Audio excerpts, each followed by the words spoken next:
Welcome to a quick first Berserker Khazan first impression video where I'll go through what is good, potentially bad.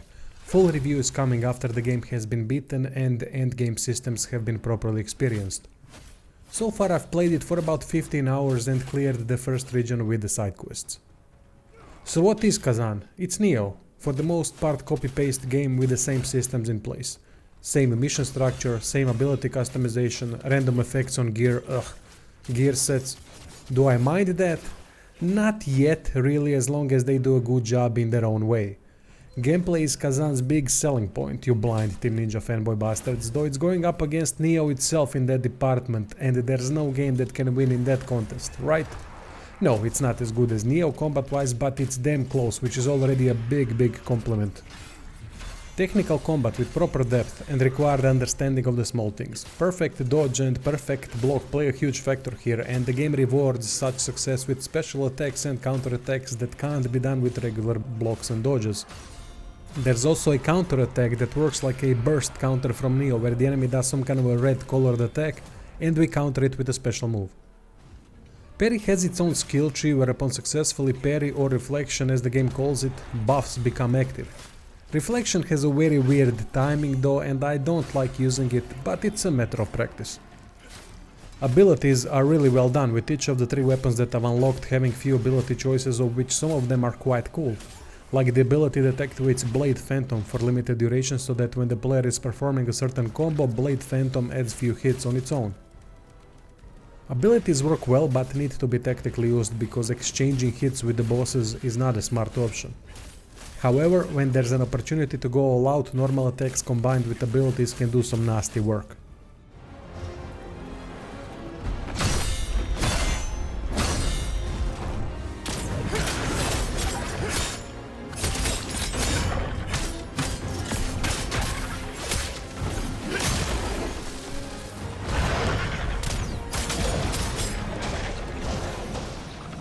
Combat is highly polished, and there's very little that breaks the mold. Very consistent for the most part, which is a rare thing. Boss attack patterns are well done as they mix in various attacks, take a break, can be stunned when countering their specific moves, very rarely do some instant attack animation full distance closing bollocks.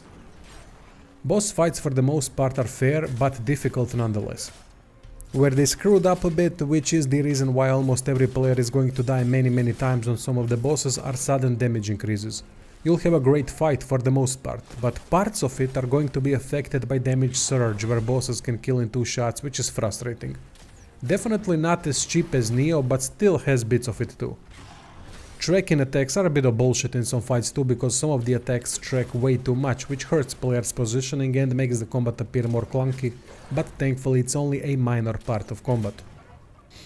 Where Neo demolishes Khazan are the missions and regular enemies. In Neo it was much more interesting getting to bosses while battling many different enemies, yokai and humans. Vast number of moves and abilities helped in making enemy encounters more interesting, next to far better regular enemies that were fun and challenging, with unfortunate cheap high damage output that is a terrible staple of Team Ninja's games. In Khazan these fights are more fair, but enemies are far less capable due to much more limited skill set than in Neo, as most of the fights play out basic. Enemy diversity in each stage isn't particularly great, and lots of enemies are boring. Wolves, bats, spiders. It's not bad or anything like that, but going through stages is very mediocre. Level design is also basic, with some levels being more interesting aesthetically, like the second location, or just plain boring with lots of cheap deaths, like the cave with spiders. Of course, the problem with mission-based progression structure is that each location is its own and there's nothing that connects it to the previous one. It's all disjointed, which affects lore and connection to the world. In short, you won't care for it.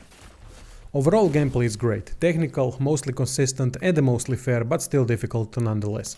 Bosses are well done, fighting them is a blast for the most part, and that's the biggest selling point from the gameplay aspect of things. Unfortunately, going through the stages to the boss is mediocre due to it being too basic because of the level design, lots of uninteresting enemies and fight encounters. Basic collectible bollocks, oh here's the energy orb to destroy, of which I still don't know the purpose of, but thankfully there are hidden jars that offers rewards when collected. Good thing about the missions is that they are short and that you can teleport to any bonfire, meaning teleport directly to the boss when replaying the mission.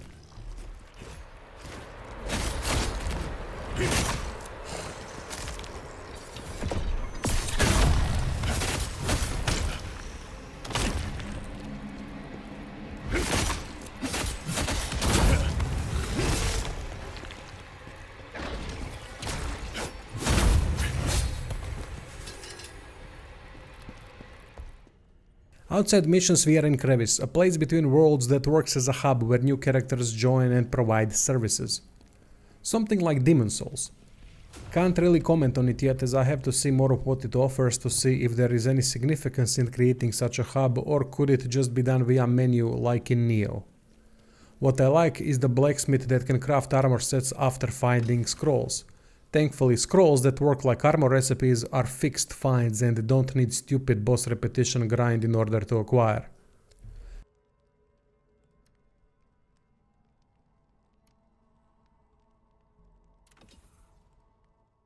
Character leveling system seems very good so far. It utilizes Neo's modifiable moveset system and it works great. With less attributes and moves available, it is a simplified version of Neo, which isn't necessarily a bad thing. There's enough abilities and combinations to adopt for any playstyle.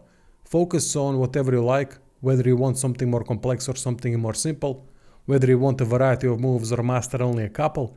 Everything seems to work great because Khazan focuses on the basics of combat and retains that over time without abilities taking over, from what I've seen so far. That might change later though.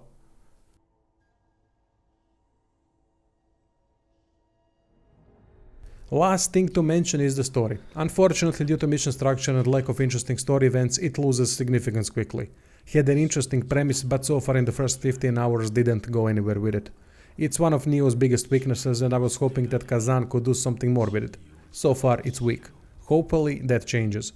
Goes to show how special games like Devil May Cry are that can create cohesion and story relevance with the mission structure. It's a particular shame because I adore the art style. Cel-shaded dark and bloody visuals are working wonders on me. I get it, it's not for everyone as art style is subjective and cel-shaded graphical style is very peculiar, but in this game it really works well. Visual effects are fantastic, although at times there's too much of them on the screen, which can affect combat. Sound effects are great as well. Verdict for first 15 hours is that Khazan is a good game with fantastic gameplay, crazy and very challenging boss battles, highly polished combat where only few things amiss like sudden enemy damage surges and weird tracking on some attacks, simplified but not simple character progression system compared to Neo, much better random stats on gear that might seem as it won't get as grindy as Neo, armor set scrolls that don't require farming, thank the fuck, bonfire fast travel where the player can go directly to the boss of each mission, fantastic cel-shaded graphics. But going through missions until getting to the boss isn't that interesting, the story loses significance instantly, collectibles like energy orbs that have no purpose and some cheap difficulty with the damage surge stop Khazan from being a great game in the first 15 hours. We'll see what happens later, I'm in for the ride. Check out the description for merch, Patreon and subscribes, and stay tuned for many Khazan guides on the channel.